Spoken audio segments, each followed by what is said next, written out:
Que a paz de nosso Senhor e Salvador Jesus Cristo esteja presente nesse momento em cada coração. Irmãos, durante muitos e muitos anos, eu venho testemunhando nas igrejas por onde eu tenho passado. E inúmeras pessoas pediram para que eu gravasse esse testemunho, para que esse testemunho pudesse, através de um CD, pudesse ser ouvido por outras pessoas, certamente no sentido de fazer com que as pessoas entendam que verdadeiramente Deus existe e que a vontade de Deus é que todo pecador venha ao conhecimento do seu estado pecaminoso e entenda que o amor de Deus é maior. E por esta razão, nós resolvemos fazer isto. E aqui está o meu testemunho. Irmãos, tudo começou no ano de 1942. Nessa época eu tinha 5 anos, estava indo para completar 6 anos de vida. Meu pai chegava da Itália, vindo dos campos de guerra. O meu pai servia o exército brasileiro e durante mais de 2 anos o meu pai combateu nos campos da Itália na Segunda Guerra Mundial. Meu pai, voltando da guerra, desentendeu-se com a minha mãe por motivos e razões, simplesmente porque o meu pai queria que a minha mãe aceitasse que ele colocasse dentro de casa uma outra segunda mulher. A minha mãe, é claro, não concordou com a atitude do meu pai e houve uma briga entre o casal, isto é, o meu pai e a minha mãe. Minha mãe foi se queixar com meu avô, que também não era flor que se cheirava. E o meu pai, como um homem brabo, valente, um homem decidido, o meu avô se armou e veio tirar satisfação com o meu pai. Meu pai, sabendo que o meu avô também era um homem resolvido, meu pai se escondeu do meu avô. Enquanto meu avô estava esperando meu pai foi para um bar nas proximidades, foi beber. E meu pai, já bêbado, voltou para casa quando meu avô também já tinha ido embora. Meu pai chegou dentro de casa gritando, brigando e ofendeu bastante a minha mãe, e o meu pai, dominado pela força da bebida, disse que ia matar a minha mãe. Eu tinha apenas 5 anos, eu ia completar 6 anos, eu não podia fazer nada. Meu pai então puxa de uma faca, bêbado, embriagado, nervoso, homem violento, chegando da guerra. Eu tinha quase certeza que meu pai teria coragem realmente de praticar uma ação criminosa. Ele disse: vou matar todo mundo, vou matar você, era minha mãe, vou matar os 3 meninos, eu era um dos 3. Ele de faca na mão e disse: vou matar primeiro esse aqui, era eu. Ele disse: vou matar esse macaquinho, porque eu sou de cor. E ele pulou para me agarrar. Isso que meu pai pulou para me agarrar. Eu pulei a janela para o lado de fora. Quando eu pulei a janela para o lado de fora, o meu pai pulou atrás, certo de que me agarraria. E se ele me agarra, com certeza ele iria me esfaquear. Meu pai saiu correndo atrás de mim. Diz que meu pai corre atrás de mim, minha mãe pega os meus 2 irmãos e pula para a casa do vizinho e pede socorro ao vizinho, e o vizinho amparou e protegeu minha mãe. Como meu pai não me alcançou, voltou de faca na mão. Mas graças a Deus ele não pôde fazer nenhum mal aos meus 2 irmãos, como também a minha mãe. E eu continuei correndo. Isto aconteceu na cidade de São Gabriel da Palha, no interior do estado do Espírito Santo.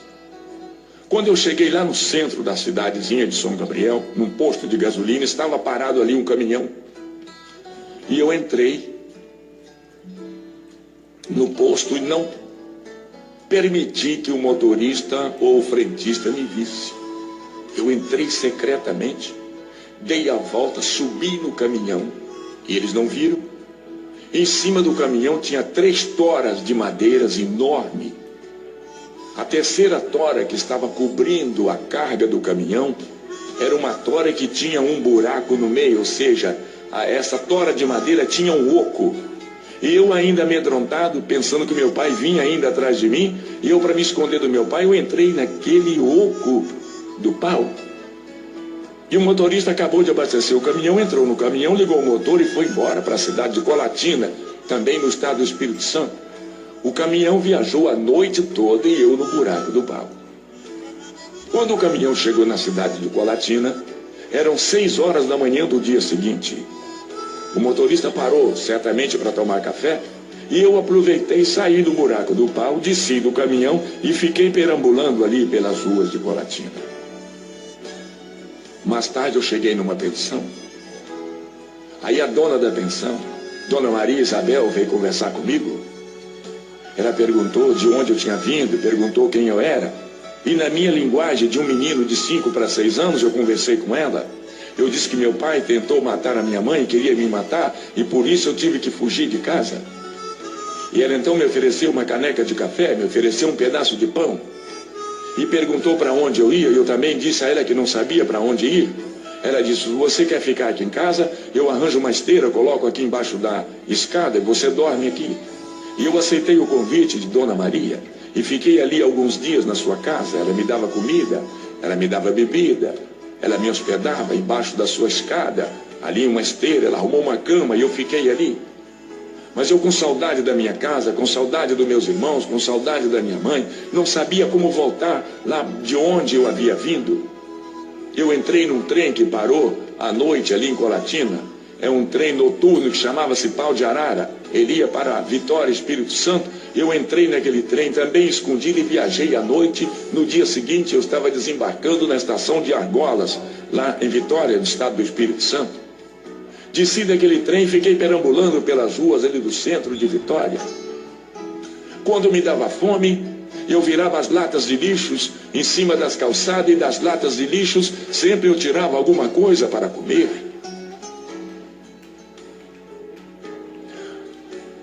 Em algumas ocasiões eu encontrava com as pessoas comendo e eu pedia. Alguém me dava alguma coisa, outros não davam. E eu continuava sempre andando na direção também não sei de quê. Perambulando de um lado para o outro, dormindo dentro dos carros velhos, abandonados, dormindo nas calçadas, vezes em cima de uma folha de jornal, completamente desamparado, descalço, vestido apenas com uma velha calça curta, toda rasgada e remendada, como também um velho brusão de chita, velho também rasgado. A verdade é que eu não tinha ninguém por mim. Eu estava completamente desamparado, longe da minha casa, longe dos meus irmãos, longe da minha família, longe da minha mãe. O medo me cercava. Eu ficava apavorado na escuridão da noite. Eu era obrigado a deitar e a dormir nos bancos das praças ou mesmo embaixo dos arvoredos das praças da cidade. Quando eu tinha sede, eu pedia água às pessoas ou mesmo costumava usar a biquinha do chafariz lá da praça. Lá eu tomava banho e eu passei a viver na rua. Virei menino de rua. Sem pai, sem mãe, sem casa, sem escola, sem amigos, sem colegas, sem nada. Eu estava completamente desamparado de tudo e de todos. Quando foi um dia, eu entrei em outro trem na estação de Argolas, no bairro de Santo Alquatra, no estado do Espírito Santo. Escondido dentro de um trem, eu já havia habituado a fugir escondido. Eu viajei naquele trem e fui parar no Rio de Janeiro. Desembarquei na estação de Barão de Mauá. Era muita gente que transitava indo e vindo. E eu, perdido no meio daquela multidão, continuei caminhando sem saber para onde ir. E durante toda a minha vida, eu vivi no Rio de Janeiro. Eu dormia nas calçadas. Eu dormi muitas noites na Gárgua Central do Brasil. Passei a viver e conviver com pessoas decaídas da sociedade, como eu também. Eu era apenas um menino. Com 6, 7 anos de idade, agora eu já sabia fumar. Eu catava as pontas de cigarros encontradas pelo chão e comecei a fumar, e assim me viciei fumando, catando pontas de cigarros pelo chão. Misturado com outras pessoas, mais ou menos da minha qualificação, logo conheci uma droga chamada maconha. E eu comecei a fumar maconha. Eu ainda não tinha 7 anos de idade, mas eu já era viciado em fumar aquela praga.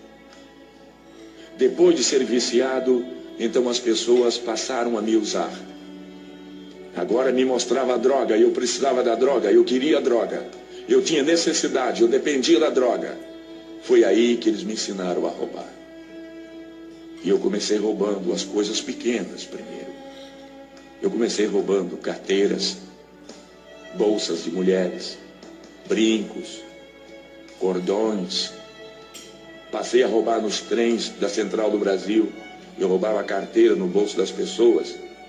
Logo me transformei num excelente batedor de carteiras. E cada dia minha vida ia em direções cada vez piores e cada vez mais complicadas. Mas hoje sei que apesar das dificuldades que eu vivia e que eu atravessei, hoje eu reconheço que Deus me conhecia. Já naquele tempo Ele já me amava. Naquele tempo Ele já havia me escolhido para que um dia eu fosse o que hoje eu sou. Mas eu não conhecia Deus. Eu não sabia quem era Deus. Eu não sabia onde encontrar Deus. Eu não sabia onde era a casa de Deus. Eu não sabia como poder contar e dizer a Deus da minha situação. Mas Deus continuou me protegendo e me vigiando. E mesmo assim, eu aprendi a roubar. Depois aprendi a brigar. Eu fui um excelente brigador. Me ensinaram a lutar golpes de capoeira. Me ensinaram a usar uma faca. Me ensinaram a usar um baralho. Me transformei em um dos melhores jogadores de carta da minha época. Fui um grande jogador. Eu conhecia todas as formas de enganar as pessoas através das cartas e levar o dinheiro das pessoas. Como jogador, como ladrão, como assaltante, eu precisava também saber lidar com a arma. Também não faltou quem me ensinasse. Eu aprendi a atirar e fui um excelente atirador do meu tempo. Eu era capaz de conseguir colocar uma bala no alvo que eu desejava. Fiquei um homem perigoso. Fui crescendo, alcancei os meus 15 anos. Com 15 anos a polícia já me conhecia. Com 15 anos eu já havia experimentado várias e diversas cadeias no Rio de Janeiro. E a polícia não conseguia me prender, me deter num só lugar, pois eu tinha a minha forma de abrir as trancas, as fechaduras e os cadeados. Apenas com 3 palitinhos de fósforos, eu sabia manuseá-los. E eu sabia abria fechaduras. Eu fugia. E quando eu fugia, eu levava todos os outros presos que tivessem lá comigo. E cada vez e cada dia mais, eu fui ficando famoso na minha arte de ser ladrão, de ser assaltante, de ser fugitivo, de ser drogado, de ser viciado, de ser mau, de ser ruim. Pratiquei muitos crimes. Minha vida era um inferno. Viciado em bebida, viciado em droga, viciado em fazer e praticar maldade com as pessoas. A verdade é que o inimigo de Deus me usava nas suas próprias mãos e eu era dele escravo, eu era capaz e tinha que fazer tudo o que ele queria que eu fizesse. É claro que apenas num testemunho como esse, onde eu tenho apenas uma quantidade de minutos limitados para poder contar tudo, eu não vou poder dizer tudo o que eu gostaria de dizer, porque eu preciso limitar o tempo que eu tenho, mas a verdade é que eu vivi uma vida de sofrimento, uma vida de miséria. fui preso inúmeras vezes, aonde apanhei muito, eu sofri muito, eu fui castigado pelos policiais que queria que eu confessasse assaltos, roubos, e em muitos dos roubos e dos assaltos que eles queriam que eu contasse que era eu, que era o meu grupo, que era os rapazes que trabalhavam junto comigo. Eu não tinha nada a ver com isso e paguei por inúmeros crimes sem ter praticado. E tudo isso faz criar no coração das pessoas cada vez mais revolta e ódio. E o tempo foi passando, e logo começou a aparecer minhas fotografias nas páginas dos jornais daquela época. Tinha um jornal no Rio de Janeiro chamado O Dia, tinha um outro jornal chamado A Notícia, tinha um outro jornal chamado Luta Democrática. E eu comecei a me destacar nas páginas dos jornais com as minhas fotografias como marginal, perigoso, procurado, caçado pela polícia. Se alguém encontrasse, tinha autorização de matar, porque era a única forma de se livrar de um homem mau, perverso, nas minhas condições, seria matar. E havia muitas pessoas me procurando para matar, mas a verdade é que Deus não permitia que tal coisa acontecesse. Deus queria que eu me transformasse num pregador da sua palavra. Deus queria que eu me transformasse num cantor evangélico, e que através da minha voz, que através da minha música, aonde eu poderia alcançar milhares e milhares de almas. Deus tinha um plano comigo. As pessoas lá de fora não entendiam, e eu também não sabia de nada, mas Deus já havia me escolhido. Hoje eu sei disso. E eu cheguei à idade de 17 anos.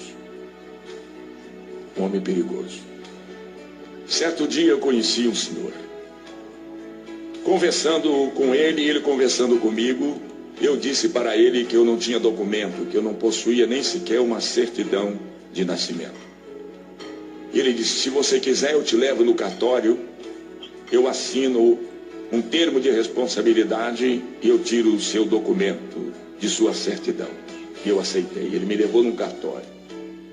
Ele se responsabilizou-se por mim e foi feita uma minha certidão de nascimento. Para não dizer que eu não tinha nenhum documento, eu tinha agora a minha certidão de nascimento. Eu me lembrava justamente do dia que eu havia nascido, e conhecia e lembrava do nome da minha mãe, do meu pai e também dos meus avós. Então não foi tão difícil fazer uma certidão de nascimento. Naquela época as coisas eram mais fáceis, talvez, do que hoje são. E eu continuei praticando os meus crimes, cada dia e cada vez mais. Resolvi organizar uma quadrilha de meninos, rapazes, de pessoas habilidosos, que tinham e que possuíam condições plenas de poder roubar e assaltar e ampliar o nosso quadro criminal cada vez mais. E eu treinei um grupo de meninos, um grupo de rapazes mais ou menos da minha idade, 15, 16, 17 anos, e nós infernizamos a vida do Rio de Janeiro. Roubávamos em Niterói, roubávamos na Central, roubávamos na Praça 15, roubávamos na Tijuca, roubávamos em Madureira, roubávamos em Cascadura, roubávamos em Nova Iguaçu, roubávamos em todas aquelas regiões ali, Duque de Caxias. Nós aterrorizava o pessoal daquela época nas ruas da cidade. Tínhamos como esconderijo, lugar onde partíamos o produto do roubo, ali na rua Dona Zumira, número 59, em Vila Isabel, atrás do Maracanã. Ali havia um prédio velho abandonado, era ali que a gente se encontrava para partir o produto do roubo, quando nós saímos em campo para roubar. A polícia descobriu aquele local e cercou certo dia o prédio. E uma noite de sábado nós saímos agrupados para roubar. E roubamos durante toda aquela noite, assaltamos durante todo o período da noite. No domingo, por volta das 3 horas da tarde, nós nos reunimos lá no velho casarão da rua Dona Zumira 59, aonde haveríamos de partir todo o produto do nosso trabalho maléfico. A polícia já havia chegado na nossa frente, o prédio estava cercado e nós não havíamos notado nada. Depois que chegou o último da gangue, a polícia agora anunciou que o prédio estava cercado através de um megafone. Pediu que nós deveríamos deixar as nossas armas no chão e sair do prédio um a um com as mãos na cabeça. Isto era um absurdo. E então travou-se um tiroteio. A polícia atirava para dentro do prédio e de dentro do prédio nós atirávamos para fora. O local foi transformado num inferno. Balas por todos os lados. Balas zunidos em todas as direções. Morrem 3 pessoas naquele tiroteio. 2 rapazes do meu grupo caem baleados, mortos. E do lado de fora um policial também perde a vida. Vendo eu que nós perderíamos a briga do tiroteio para os policiais, eles tinham muito mais condições do que nós do lado de fora, tinha muito mais arma e muito mais munição. Então eu disse que nós deveríamos nos abrir. Cada um deveria fugir do seu modo, do seu próprio jeito. Cada um deveria abrir o seu caminho a balas. E eu também peguei a minha direção. Saí atirando e alcancei ali a rua São Francisco Xavier. E os policiais, 3 ou 4, não sei quantos, mas também saíram no meu encalço, me perseguindo, atirando na minha direção. E eu me protegi atrás dos carros, atrás dos postes, atrás das árvores. Revidava os tiros dos policiais. Pessoas gritando e correndo em todas as direções. Balas que atingiam as vidraças dos prédios ao nosso redor. Desabava lá de cima, meu Deus. Quanta miséria, quanta desgraça. E lá vou eu correndo e a polícia querendo me agarrar, querendo me alcançar. E lá vou eu na frente e vem eles atrás. Mas quando eu cheguei lá na frente, na Praça Lauro Miller, Deus havia preparado um grupo de pessoas, de aproximadamente 80 crentes da Assembleia de Deus no Rio de Janeiro. E quem liderava aquele grupo de 80 pessoas era o pastor Thales Caldas. Os irmãos estavam lá na Praça Lauro Miller fazendo um culto ao ar livre. Quando eu vi aquele grupo de pessoas reunidos ou agrupados no centro da cidade em círculo, eu fui correndo, escondi a arma e entrei no meio dos crentes e fiquei quieto. Quer dizer, eu me escondi no meio dos crentes que estavam fazendo culto na praça. Os policiais que vinham de trás, atirando, querendo me alcançar, querendo me alvejar, não fizeram ideia que eu fiquei na praça no meio daquele grupo que estava cantando hinos, realizando culto. E os policiais passaram pela praça e foram lá para Tijuca, foram me procurar na favela, pensando que eu tivesse fugido lá para a favela, lá para o morro. Mas na verdade eu fiquei no meio dos crentes cá na praça. E os crentes de harpa aberta na mão, cantando o hino de número 15, foi na cruz, onde um dia eu vi os meus pecados castigados em Jesus. Depois do cântico deste hino, o pastor Thales Caldas pegou a Bíblia, abriu o livro de Deus no meio da multidão. Eu estava lá no meio da multidão, escondido, trêmulo, pálido, amedrontado do tiroteio que eu vim correndo lá da rua Dona Zumira. Eu não sei se alguém notou a minha chegada, eu não sei se alguém notou a minha entrada no meio dos crentes, mas a verdade é que foi a única forma que eu me encontrei para me esconder daqueles que vinham me procurando para me matar.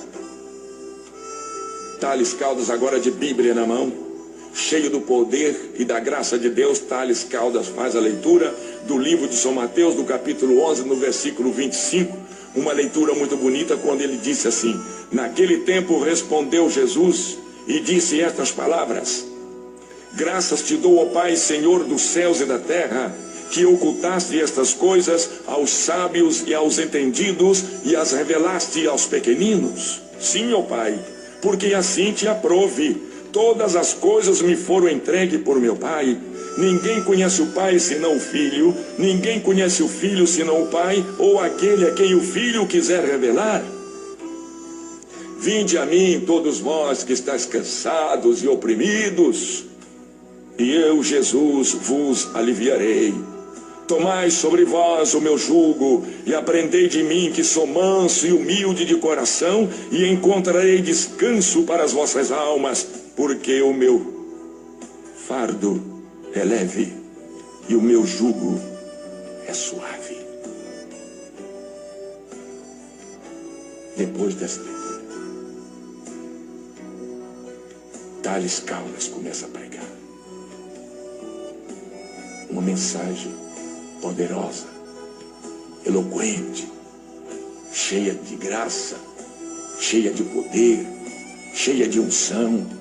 Eu não entendia nada, eu não sabia de nada, Eu sei lá que livro era aquele, eu sei lá que leitura era aquela, eu não entendia nada, mas eu estava ali, e ali estava Deus, e Deus esperava por mim, eu já estava protegido por Ele.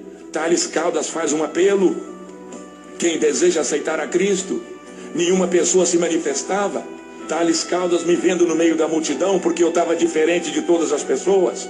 Eu era cabeludo, sujo, nojento, fedido, fedia pecado, fedia maconha, fedia bebida alcoólica, e eu fedia tudo quanto era espécie de coisas ruins. E ele me viu no meio da multidão e olhou para mim e disse: você aí, jovem, não gostaria de aceitar a Cristo? Eu sei lá quem era Cristo. Quem deseja aceitar a Jesus? E eu perguntei para Tales Caldas: quem é Jesus? E Tales Caldas me disse: Jesus é o Filho de Deus, que veio a este mundo, nasceu de uma virgem mulher, para salvar todo aquele que nele crê. Você não gostaria de aceitar a Cristo? E eu respondi na minha ignorância para Tales Caldas, dizendo: não, eu não quero aceitar Jesus, eu não quero Jesus, eu não sei quem é Jesus. Mas Tales Caldas disse: olha, nós estamos saindo daqui, moço, nós estamos indo ali para o templo da Assembleia de Deus, e nós vamos ter o culto agora à noite. Se você não quer aceitar Jesus, nós não podemos te obrigar, mas nós te convidamos para estar conosco, é logo ali na frente. Se você aceitar o nosso convite, você será bem-vindo entre nós. E lá na frente o irmão Nestor estava com a bandinha, preparou a bandinha, e a igreja saiu cantando. Os irmãos do ar livre saíram cantando na direção da igreja o hino Os Guerreiros se Preparam para a Grande Luta. E cada um cantando e marchando na direção da igreja. O povo saiu da praça e eu fiquei sozinho na praça. Quando eu me lembrei dos policiais, eu saí correndo e entrei no meio do povo, e então continuei marchando junto com o povo que ia para a casa de Deus realizar o culto da noite. Quando nós chegamos na porta, o povo entrou, a banda também que vinha entrou, por último vinha Jair Pires, completamente atordoado, completamente dominado pela força maléfica do álcool e da maconha e do pecado e de toda a miséria. O irmão porteiro que estava em pé na porta, o irmão Pedro, vendo que eu não era crente, foi encontrar-se comigo nos primeiros degraus da subida daquele templo, estendeu a mão para mim e disse: jovem, bem-vindo à casa de Deus. E eu perguntei ao irmão Pedro: aqui é a casa de Deus? Ele disse: sim, meu filho, pode entrar, é a casa de Deus. E eu perguntei: e Deus mora aqui? O irmão Pedro porteiro respondeu: mora, meu filho, Deus está aqui, entra. Uau, é Páscoa na Americanas! E só aqui tem brindes divertidos exclusivos para viver grandes... Eu disse: é uma boa oportunidade para mim então conversar com Deus e dizer a Deus tudo aquilo que eu sou. Que eu sou um miserável, eu sou um desgraçado, eu sou um ladrão, eu sou um assaltante. Eu não tenho pai, eu não tenho casa, eu não tenho mãe, eu não tenho nada. Eu preciso contar isso para Deus. Eu virei para o irmão Pedro e disse: moço, por favor, vai lá. Traga Deus aqui que eu quero conversar com Deus. Eu quero bater um papo com Ele aqui. Chama Deus aí para mim. O irmão Pedro disse: meu filho, está na hora do culto. Deus não vai poder falar com você agora. Você terá que entrar, assiste o culto, e depois do culto, aí então Deus vai conversar com você. E eu aceitei essa condição que ele me propôs. Assisti o culto e que depois do culto Deus viria falar comigo. Levaram e eu sentei lá no centro, lá no meio da multidão que estava glorificando o nome de Deus. Era um culto tipicamente pentecostal. Os irmãos glorificavam o nome de Deus. Alguém sentado do meu lado começou a falar em mistério dos anjos de Deus comigo, e aquela língua me atrapalhou e eu fiquei perturbado. Eu logo lembrei que o homem disse que ali era lugar, era a casa de Deus, e eu não estava entendendo. Eu comecei a julgar que aquilo ali era um lugar de louco, era uma casa de loucos. Eu não entendia a palavra glória a Deus. Eu não entendia a palavra que os irmãos diziam aleluia. Eu não entendia que palavra é que os irmãos diziam quando dizia amém. E quando alguém falava línguas estranhas, aí complicava mais a minha situação. E eu pensei em levantar-me dali e ir embora. Eu disse: esse lugar não é bom para mim, isso aqui não está me agradando, eu vou embora.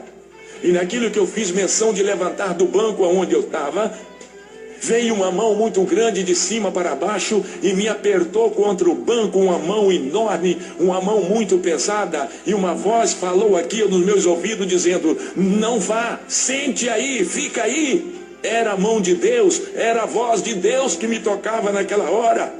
E Ele me tirou todas as forças motoras das pernas. Eu queria me levantar, mas agora eu não tinha força para levantar. A mão de Deus havia me tocado e eu fiquei colado no banco. Eu fiquei como que pregado no banco, sem poder me descolar dali. Eu então vi que agora eu não tinha força de levantar. Me lembrou do tiroteio lá de Vila Isabel. Disse, certamente alguma bala pegou no nervo da minha perna e eu estou baleado.